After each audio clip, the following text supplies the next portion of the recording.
மற்றும் ஒரு சாட்சியம் நிகழ்ச்சியில் இன்று நாளிலும் உங்களை சந்திப்பதில் மகிழ்ச்சி. இன்றைய சாட்சியம் நிகழ்ச்சிக்காக நாங்கள் வருகை தந்திருக்கின்ற இடம் அனலை தீவு.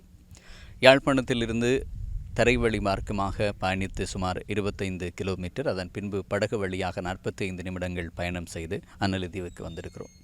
இங்கிருக்கின்ற மக்கள் விவசாயம், கடற்றொழில் ஆகிய இரண்டையுமே பிரதானமாக தொழில்களாக மேற்கொண்டு வருகிறார்கள். 4 பக்கமும் கடலால் சூழப்பட்ட இந்த தீவிலே பல்வேறுபட்ட பொதுமக்கள் சார்ந்த பிரச்சனைகள் இருக்கிறது. வைத்தியசாலை சார்ந்த பிரச்சனைகள் இருக்கிறது, பலநோக்கு கூட்டுறவு சங்கம் சார்ந்த பிரச்சனை இருக்குது, வீதி பிரச்சனை இருக்கிறது. பல்வேறுபட்ட பிரச்சனைகளை நாங்கள் இங்கு அடையாளப்படுத்தக்கூடியதாக இருக்கிறது. முதலிலே இன்று மிக முக்கியமான ஒரு பிரச்சனையை நாங்கள் சாட்சியம் நிகழ்ச்சியூடாக அடையாளப்படுத்துகிறோம். வைத்தியசாலை சார்ந்து, நோயாளர்கள் சார்ந்து பொதுமக்கள் இருக்கின்ற பிரச்சனை. இங்கு அவசரமாக ஒரு நோயாளர் பாதிக்கப்பட்டால் இங்கிருந்து அந்த நோயாளர்களை கொண்டு செல்வதற்கான அவசர ஆம்புலன்ஸ் படகு என்பது தேவையான ஒன்றாக இருக்கிறது. 45 நிமிடங்கள் சாதாரணமாக படகு மூலம் நாங்கள் பயணத்தை மேற்கொள்ள முடியும். ஆனால் ஒரு கர்ப்பிணி பெண்ணோ, நோயினால் பாதிக்கப்பட்ட ஒருவரையோ அவசரமாக இங்கிருந்து யாழ்ப்பாணத்திற்கு கொண்டு செல்ல வேண்டுமாக இருந்தால் கடல் வழியே முதலிலே பயணத்தை மேற்கொள்ள வேண்டும். இந்த கடல் வழியிலே பயணத்தை மேற்கொள்ள இதுவரை காலமுமே இலங்கை கடற்படையினுடைய அதிவேக படகுகள் உதவி செய்து வருகிறார்கள். ஆனாலும் அந்த உதவியை தாண்டி சொந்தமாக அனலதீவு வைத்தியசாலைக்கென ஒரு அவசர படகு ஆம்புலன்ஸ் சேவை ஒன்று தேவை என்கின்ற கோரிக்கையை இங்கிருக்கின்ற மக்கள் முன்வைக்கிறார்கள்.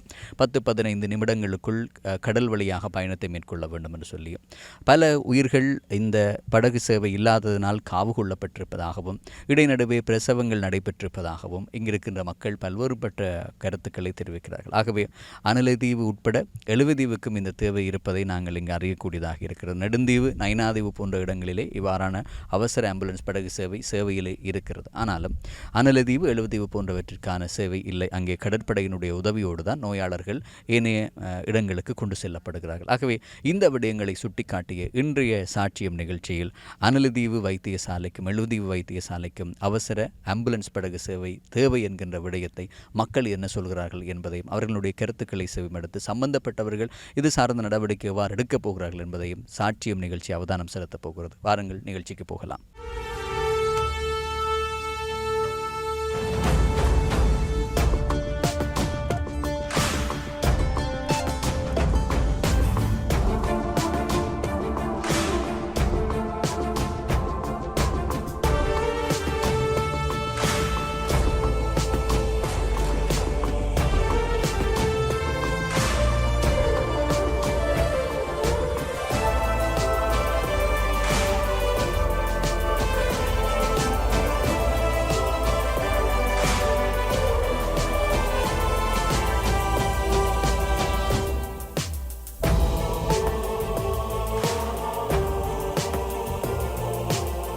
அனலதீவை பொறுத்தவரையில் பல்வேறுபட்ட பொது தேவைகள் இருக்கிறது. அதிலே மிக முக்கியமான பொது தேவையாக அன்றாடம் தேவைப்படுகின்ற ஒரு விடயமாக இந்த வைத்தியசாலை சேவை என்பது மிக முக்கியம். இங்கே பாதிக்கப்படுகின்ற நோயாளர்கள் இல்லாவிட்டால் அவசரமாக இந்த நோயாளரை யாழ்ப்பாணம் போதனா வைத்தியசாலைக்கு அனுப்ப வேண்டிய ஒரு தேவை ஏற்பட்டால் 45 நிமிடங்கள் கொண்ட கடல் பயணம் தான் இங்கே இருக்கிறது. சாதாரணமாக பயணிகள் போக்குவரத்து. இதற்கு நோயாளர்களை உடனடியாக இங்கிருந்து நாங்கள் யாழ்ப்பாணமோ இல்லாவிட்டால் உருகாவற்றுறைக்கோ கொண்டு செல்ல வேண்டுமாக இருந்தால் அவசரமான ஒரு படகு சேவை தேவை. இந்த அவசரமான படகு சேவையிலே இதுவரை காலமும் கடற்படையினுடைய உதவியோடு தான் நடவடிக்கை மேற்கொள்ளப்படுகிறது. ஆனாலும் இங்கிருக்கின்ற மக்களினுடைய நீண்ட நாட்கோரிக்கையாக இருப்பது தனி ஆம்புலன்ஸ் படகு ஒன்று தேவை என்கின்ற ஒரு விடயம். இது சார்ந்து பல்வேறுபட்ட கோரிக்கைகள் முன்வைக்கப்பட்டு அது சார்ந்த நடவடிக்கைகள் மேற்கொள்ளப்பட்டாலும் இதுவரையில் அதற்கான வாய்ப்புகள் இன்னும் இல்லை என்றே சொல்ல வேண்டும். ஆகவே இந்த மக்களினுடைய நலன் கருதி அது சார்ந்த செயற்பாடுகளை முன்னெடுக்கக்கூடிய சமூக ஆர்வலராக இருக்கிற கண்ணன் அவர்களோடு இந்த விடயம் தொடர்பில் பேசப் போகிறோம். அவரும் நீண்ட நாட்களாக இந்த விடயம் தொடர்பில் பல இடங்களிலே எடுத்து சொல்லியிருக்கிறார் இதுவரையில். ஆனாலும் தீர்க்கமான முடிவுகள் எதுவும் கடல் போக்குவரத்து ஆம்புலன்ஸ் சேவையை பெற்றுக்கொள்வதற்கான வாய்ப்புகள் இல்லாமல் இருக்கிறது. ஆகவே இந்த விடயங்களை வெளிக்கொண்டு வருவதற்காகவே இந்த முயற்சியாக நாங்கள் இதை மேற்கொள்கிறோம். உண்மையிலே அனலதீவில் இருக்கின்ற வைத்தியசாலையிலே அதிகமாக பாதிக்கப்படுகின்ற நோயாளிகள் உடனடியாக அவர்களை இங்கிருந்து வெளியேற்ற வேண்டுமாக இருந்தால் எவ்வாறான நடவடிக்கை மேற்கொள்ள வேண்டும்? இது சார்ந்த நடவடிக்கை எப்படி இருக்கிறது? அனலதியில் பொறுத்த மட்டில் 91ஆம் ஆண்டு காலப்பகுதியிலிருந்து கடற்படை வந்து அனலதீவுக்கு வருகை வந்திருந்தனர். அந்த காலப்பகுதியிலிருந்து இன்று வரைக்கும் எங்களுக்கு மேலதிகமான சிகிச்சைக்காக வைத்தியசாலை அனுப்பப்படும் ஒவ்வொரு நோயாளிகளையும் அதுக்குரிய ஒழுங்கு செய்து உரிய வேகப்படகு மூலம் கைச்சூடாக அனுப்புறதுக்கு முழு முயற்சி செய்தது உதவி செய்வது. அதுக்காக நாங்கள் அந்த நன்றி அனலதி மக்கள் சார்பாக நன்றி கூற வேண்டும். அத்தோடு எங்களுக்கு எங்களோட வைத்தியசாலைக்குரிய ஒரு நோயாளிகளாக வேண்டி இருக்குமா இருந்தால் நாங்கள் விரைவாக உரிய சம்பந்தப்பட்ட வைத்திய துறைக்கு வைத்திய மேலதிக சிகிச்சைக்காக அனுப்பக்கூடிய சந்தர்ப்பம் ஏற்படும். இது சம்பந்தமாக 2015ஆம் ஆண்டு இந்த புலம்பெயர்ந்த தமிழ் மக்களாக இந்த வெளிநோயாளர் பிரிவு கட்டப்பட்டது. 2015ஆம் ஆண்டு கட்டப்பட்டது. அந்த திறப்பு விழாவிலே உரியவர்கள் கூறியிருந்தார்கள் ஒழுங்கு செய்தபடி. ஆனால் இதுவரைக்கும் அதற்கான செயல்பாடுகள் எவ்வாறு நடக்கின்றது எங்களுக்கு தெரியாது. அத்தோடு இப்போ தற்பொழுது வந்த ஒரு நிகழ்வுக்காக போதனா வைத்தியசாலை அதிக பணிப்பாளரும் பதில் பணிப்பாளராக இருந்த பிராந்திய சுகாதார பணிப்பாளர் இருந்த சத்தியமூர்த்தி ஐயா அவரிடம் இந்த கோரிக்கையை முன்வச்சிருக்கிறோம். ஆனால் அவர்களிடம் முன்வச்சிருக்கிறோம் அதுக்குரிய ஒழுங்கு செய்யணும் என்று நாங்கள் எதிர்பார்க்குறோம். அத்தோடு வெளிநோயாளர் பிரிவுக்குரிய அந்த கட்டிட வசதி பழைய ஓபிடி வந்து இதுவரைக்கும் சரியான முறையில் செய்ததால் அது சிகிச்சைக்குரிய நோயாளிகள் மட்டும்தான் நீங்கள் வச்சு செய்யக்கூடிய மாதிரி இருக்குது. அந்த வைத்திய வழங்கக்கூடிய மாதிரி இருக்குது. 3 வைத்தியர் இருக்கணும். அது மட்டும் இல்லாது எங்களுடைய அந்த நேர்சிங் ஆஃபீஸர் இல்லை, போதிய அளவு ஊழியர்கள் இல்லை. இது சம்பந்தமாக தொடர்ச்சியாக நாங்கள் சம்மந்தப்பட்ட அதிகாரிக்கோ அமைச்சரோடாக நாங்கள் குரல் கொடுத்துட்டு இருக்கிறோம். நாங்கள் எதிர்பார்க்குறோம், நடக்கும் என்று எதிர்பார்க்குறோம். இதுவரைக்குரிய அது ஆயத்தங்கள் ஒன்றும் நடந்தால் கேள்விப்படையில்லை. இதுவரைக்கும் இந்த அதிவேக படகு ஆம்புலன்ஸ் படகு தேவை என்ற ஒரு விடயத்தை எங்கெங்கெல்லாம் நீங்கள் வேண்டுகோள் விடுத்திருக்கிறீர்கள்? ஆரம்பத்தில் குறிப்பிடும்போது சொன்னீர்கள் 2015ஆம் ஆண்டு இந்த வைத்தியசாலை திறக்கப்படும் போது அதனுடைய செயற்பாடுகளை மேற்கொண்டவர்கள் மூலம் இந்த விடயத்தை கேட்டிருந்தீர்கள். இன்று வரை தரவில் 9 ஆண்டுகள் கடந்திருக்கிறது. ஆகவே சம்பந்தப்பட்ட துறை சார்ந்தவர்களோடு இந்த விடயங்கள் பேசி இருக்கிறீர்களா? அவர்கள் என்ன சொல்லி இருக்கிறார்கள்? நாம் முதன்பு கூறியது போன்று சத்தியமூர்த்தி ஐயா அவரிடம் எங்களுடைய தேவைகளை கூறியிருக்கிறோம். மற்றது எங்களுடைய டிசிசி மீட்டிங் ஒருமுறை குழு கூட்டத்திலும் அமைச்சர் அவரோடும் கதைச்சிருக்கிறோம். நாங்கள் எங்களுடைய தேவையை சம்பந்தப்பட்ட அதிகாரி மக்கள் பிரதிநிதிகளோடும் தெரியப்படுத்தியிருக்கிறோம். ஆனால் அதுவரைக்கும் எங்களுக்கு இப்பொழுது உதவி செய்கின்ற கடற்படை. திருப்பி மீண்டும் அந்த கடற்படைக்கு நாங்கள் அதிகாரிகளுக்கு நன்றி கூறுவோம்.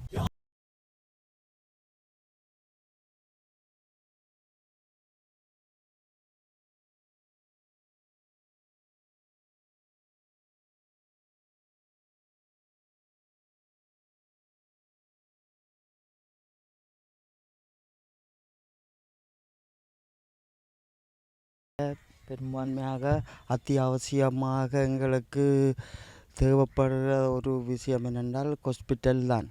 நாங்கள் ஹாஸ்பிட்டலில் எந்த ஒரு நோயாளியும் கொண்டு வந்தோடனே அவர் உயிரோடு இருப்பாரா இருக்க மாட்டாரான்ற ஒரு யோசனை தான் நாங்கள் அனலதி ஆஸ்பத்திரிக்கு கொண்டு வரோம். என்ன பிரச்சனை, எங்களுக்கு அவரை வெளியிடத்துக்கு ஏற்றோணுமென்றால் எங்கள்கிட்ட எந்த ஒரு வசதியும் இல்லை.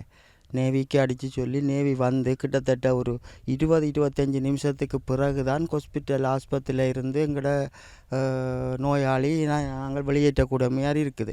ஆனால் எங்களுக்கண்டு ஒரு கடல் ஆம்புலன்ஸ் இருக்குமென்றால் நாங்கள் அவரை 5 நிமிஷமோ 10 நிமிஷத்துக்கு அனுப்பி அதுக்குரிய மருத்துவத்தை அதுக்குரிய ஹாஸ்பிட்டலுக்கு அனுப்பி அவர்கள் மேற்கொள்ளக்கூடிய மாதிரி இருக்கும். இது பற்றி நாங்கள் இப்போ கிட்டத்தட்ட நான் 2002 வந்து கிட்டத்தட்ட ஒரு 5-6 வருஷமாக நாங்கள் ஒருங்கிணைப்பு கூட்டத்தில் இதை பற்றி நாடாளுமன்ற உறுப்பினர் எல்லார்கிட்டையும் நாங்கள் இதை பற்றி கூறியிருக்கிறோம். அதை விட இப்போ கிட்டத்தட்ட போன மாதம் கொழும்புக்கு வெளிநாட்டு தூதரங்களை சந்திக்கிறதுக்காக வேண்டி போனாங்க. நாங்கள் அங்கேயும் வெளிநாட்டுக்கு தூதர அதிகாரிகளுக்கு கேட்டுக்கொண்ட முதல் விஷயம் இதைத்தான் கேட்டுனாங்க.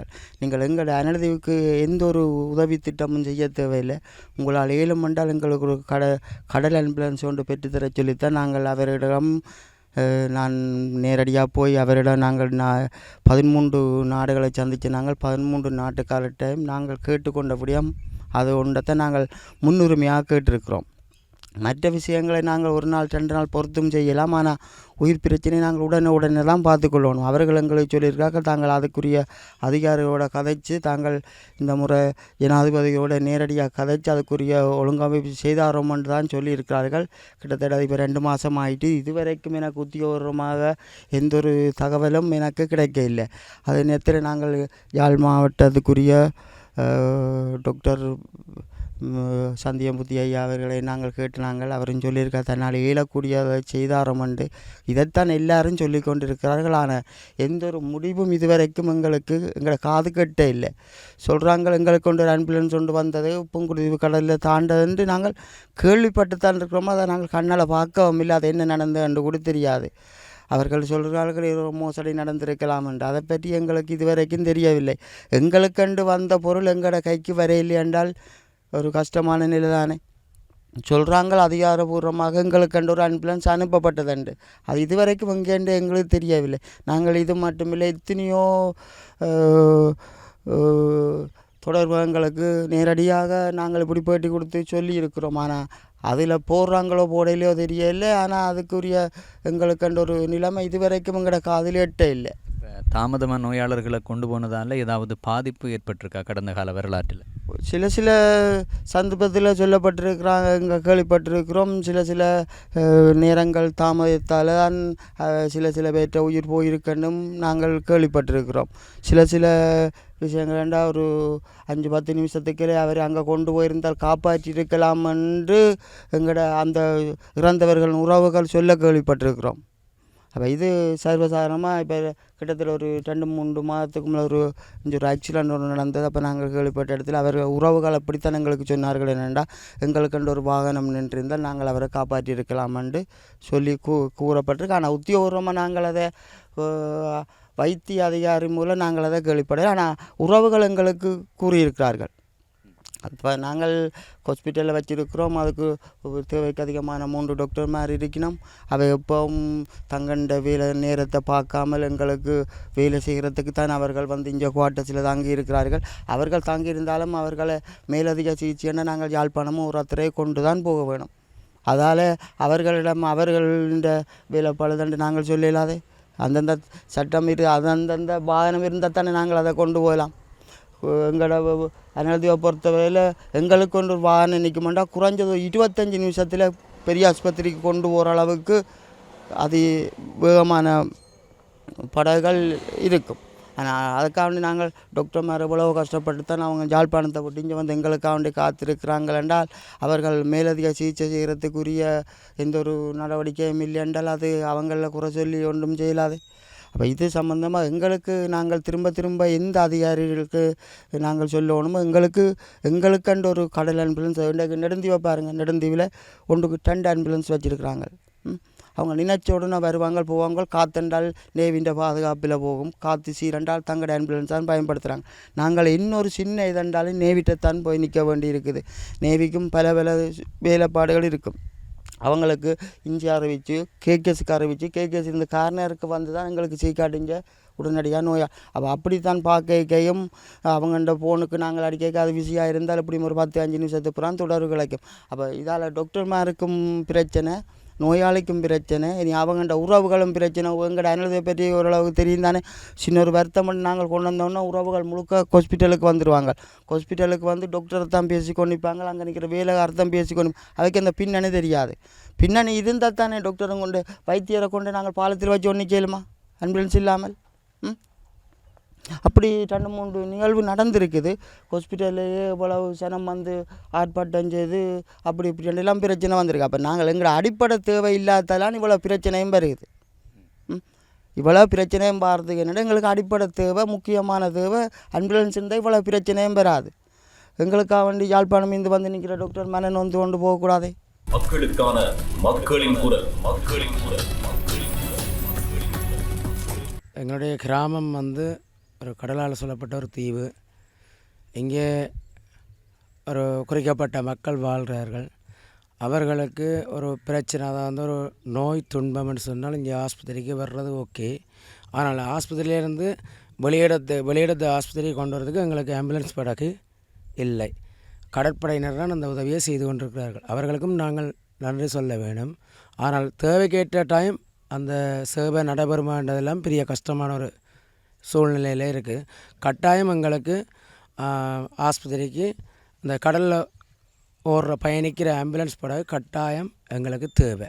ஏனென்றதுனால் அந்த படகை வந்து இங்கே ஆட்களே செயல்படுத்தக்கூடிய மாதிரி இருக்கும். அதை இலகுவாக எங்களுக்கு செய்யக்கூடிய மாதிரி இருக்கும். கட்டாயம் எங்களுக்கு அந்த ஆம்புலன்ஸ் படகு அனலதேவி கிராமத்துக்கு கட்டாயம் தேவை. கடற்படை செய்யணும், நாங்கள் இல்லைன்னு சொல்லலை. ஏனென்றதுனால் நாங்களே பார்த்துருக்கோம் கண்கூடா கடற்படை எவ்வளவு கஷ்டப்படினோம், என்ன மாதிரி கொண்டு போயணுன்றலாம் நாங்கள் பார்த்துருக்கோம். ஆனால் அவைகளுக்கு சில அசௌகரியம் இருக்குது. என்னென்ன ஆக்களை கொண்டு வரது இந்த கொண்டு வந்து விடணும், அப்படியான பிரச்சனைகள் எல்லாமே இருக்குது. இப்போ ஒரு ஆள் இங்கேருந்து போனால் அவரை திருப்பி கொண்டு வந்து விடணும் கட்டாயம். அதை விட முக்கியமானது. இப்போ அதுதான் ஆஸ்பத்திரி ஊழியர்கள் போனால் கட்டாயம் திருப்பி கொண்டு வந்து விடணும். பாதாளாவியலுக்கு சில இடர்பாடுகள் இருக்கும். ஆனால் எங்களுக்குன்ற ஒரு சொந்தமாக நல்லது கிராமத்துக்கு இல்லாட்டி தீவுக்கும் மற்ற தீவுகளுக்கு சேர்த்து ஒரு ஆம்புலன்ஸ் படகு கட்டாயம் எங்களுக்கு தேவை. எங்களோட தீவுன்னு சொல்லல, ஏனைய தீவுகளுக்கும் கட்டாயம் தேவை. ஏன்னா அங்கே இருக்க மக்களும் வழியில் நோயாளரை கொண்டு போகக்கூடிய மாதிரி ஒரு வசதி கட்டாயம் தேவை எங்களுக்கு. அந்த ஆம்புலன்ஸ் படகு கட்டாயம் தேவை எங்களுக்குன்றதை நான் மதவுருவ ரீதியில் நான் தெரிவித்துக்கொள்வேன். நன்றி. மக்களுக்கான மக்களின் குரல். மக்களின் குரல். எங்களுடைய அனலதீவை பொறுத்த மட்டில் முதலாவதாக வைத்தியசாலை, அதனைத் தொடர்ந்து அடுத்த கட்ட நகர்வுகள் எல்லாம் பின்பு நடைபெறும். நான் ஒரு 8 வருஷம் அனலதீவு கடத்தொழிற்சங்க செயலாளராக இருந்தபோது கௌரவ அமைச்சர் டக்ளஸ் தேவானந்தா ஐயாவோட கதைச்சு நாங்கள் எங்களுக்கு இந்த கடல் ஆம்புலன்ஸ் ஒன்று தேவை. அப்போ அவர் ஓமண்டு எங்களுக்கு சொல்லியிருக்கிறார். அடுத்து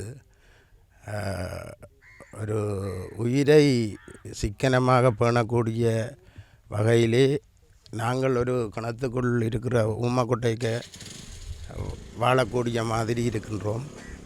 எங்களுக்கு அவசரமாக ஒரு உயிரை பெற்றெடுப்பதற்கான படகு சேவை, அந்த ஆம்புலன்ஸு எங்களுக்கு கட்டாயமாக வேணும் என்று தெரிவித்துக் கொள்கிறேன். மக்களுக்கான மக்களின் குரல். மக்களின் குரல். இந்த நேரத்திலே படகின் மூலம் அனலதீவை நோக்கி பயணித்துக் கொண்டிருக்கின்ற ஒரு அன்பரோடு பேச போகிறோம். எவ்வளோ நாளாக நீங்கள் அனலதீவில் இருக்கீங்க?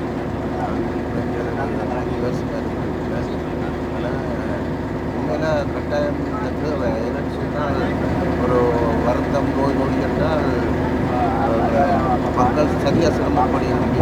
இப்போ 2-3 நாள் கேள்விப்பட்டிருப்பீங்க, அன்றைக்கு கைநாதிங்கிற ஒரு பெண்மணி ஆம்புலன்ஸ் இல்லாததால் போட்டிலேயே குழந்தை பிரசவித்த சம்பவமும் நடந்திருக்கு. அப்போ அப்படி நிறைய தேவைகளுக்கு அந்த வசதிகள் செய்து தரையில்லை. சாதாரணமாக ஆம்புலன்ஸ் இல்லாமல் அனலதீவில் இருந்து வெளியிடங்களுக்கு வர்றாண்டா எப்படி வருது? இப்போ அனலதீவு ஹாஸ்பிட்டலால் அந்த நேவியில் அந்த சீகார்ட் மூலம்தான் ஒரு நோயாளியை அனுப்பிடும். இந்த அனலதீவை பொறுத்த வரைக்கும் சீகார்ட் தான் அனுப்பிடும். இப்போ ஆக சீரியஸ்ண்டாக தான் அந்த சீகார்ட் அனுப்பிடும். மற்றபடி எங்களை அந்த படகுகளோ கீழே இப்படி படகு இதை அனுப்பி இந்த காய்ச்சிக்கு வந்து யாழ்ப்பாணம் ஏற்றிக்கணும்.